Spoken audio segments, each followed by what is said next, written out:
Hey peeps, Sarah here from Sparrow Springs, back with another walkthrough of a watercolor, and this time we are doing some botanicals-ish. I don't know, I think this is in the category of a botanical, but we'll find out. You people tell me. You tell me in the comments. Anyways, I've sped it up for you just so you're not sitting here for half an hour watching me, like, obsess over one spot. So, enjoy the video. If you're new here, subscribe to my channel. Do it now, please. Thank you. And then we can move on. So enjoy the video. Alright guys, here we go. So I am working in watercolors today. These are Grumbacher Academy, the Academy line, yes. So these watercolors, I love these. If you want to check out the first time that I ever used these, I will link that video in the description, or I'll have it pop up in just a second here.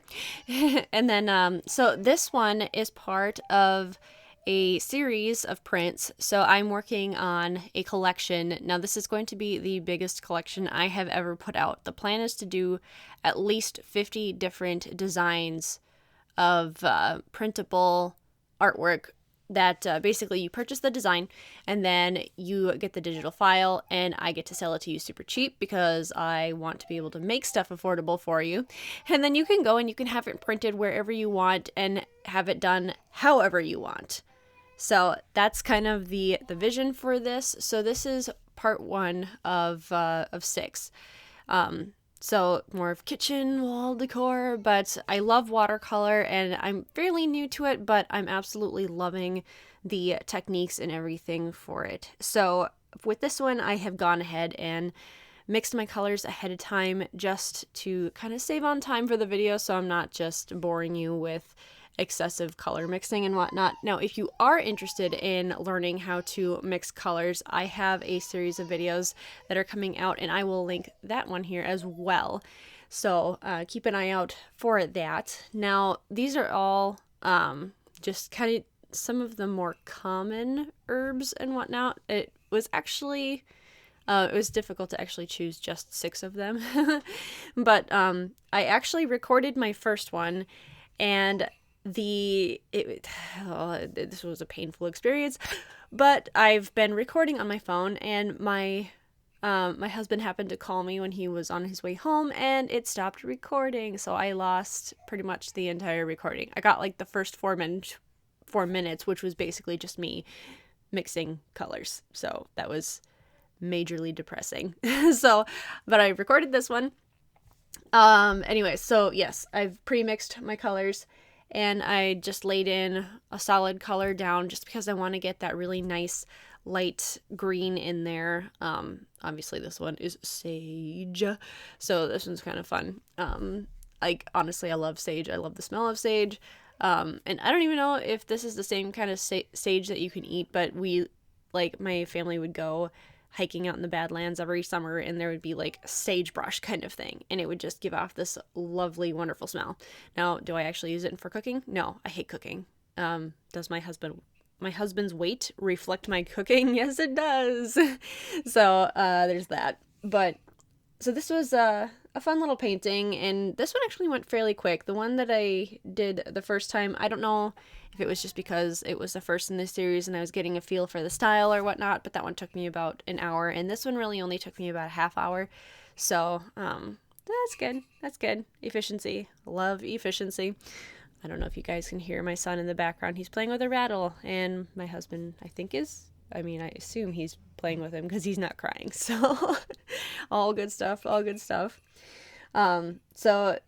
The thing about this one is that the texture and the details of the sage was kind of hard to capture with watercolor, because watercolor you get kind of that, you can get finer details with watercolor, but it's like there is still that character to watercolor where you get kind of that unpredictable nature. So sometimes the colors flow together and whatnot, which honestly I think is why people love watercolor so much. So it is a bit of a challenge for me just because I have to get out of my comfort zone and just kind of let the watercolor be what it wants to be sometimes. Now I do strive for a level of detail anyways, because obviously I want it to still look like sage. So I actually spent quite a bit on like the different sketches for this collection, just to get the feel for like the leaf patterns, like the veins in the leaves, and like the color palette and whatnot. Now I have a pretty similar color palette all across the 6 prints, just because I do want them to actually look like they belong in a set. So the colors are maintained in just kind of a simple palette. I'm really only pulling 3 colors here. So I'm pretty much using cadmium yellow, ultramarine blue, phthalo green, and every once in a while I add just a tad of alizarin crimson to just tone down that green color. So if I want a bit more of a muted green, which in this case was sage almost has kind of like that grayish misty kind of color. So my sage is probably a little bit more yellow than some would be, but I don't mind that so much. It still looks like sage, and it'll coincide more with the rest of the collection. So now when I do one of my other prints, the stalks on, say, thyme, for example, are a bit more of a reddish brownish hue, so I will have to adjust accordingly for that. But I'm still working from kind of the same color families, so it should all work together fairly simply. So the details on the leaf patterns are actually really fun on this one. I don't know if anybody has used anything like stippling. Stippling is usually more of like a dry brushing technique, but it was kind of fun to play with that a little bit with the texture on the leaf pattern. So I kind of delved into that just a tiny bit, and then I did go back in towards the end and just lifted some of that pigment off to give it more of that grayish kind of muted color as well. So, but that about wraps this one up. Alright peeps, thanks for watching. If you like this video, make sure you subscribe and get on my email list if you want to find out when this particular print becomes available in my shop. And if you get on that email list, you get a 20% instant discount to everything in my shop. So it's worth it. Check it out. I'll see you later, peeps.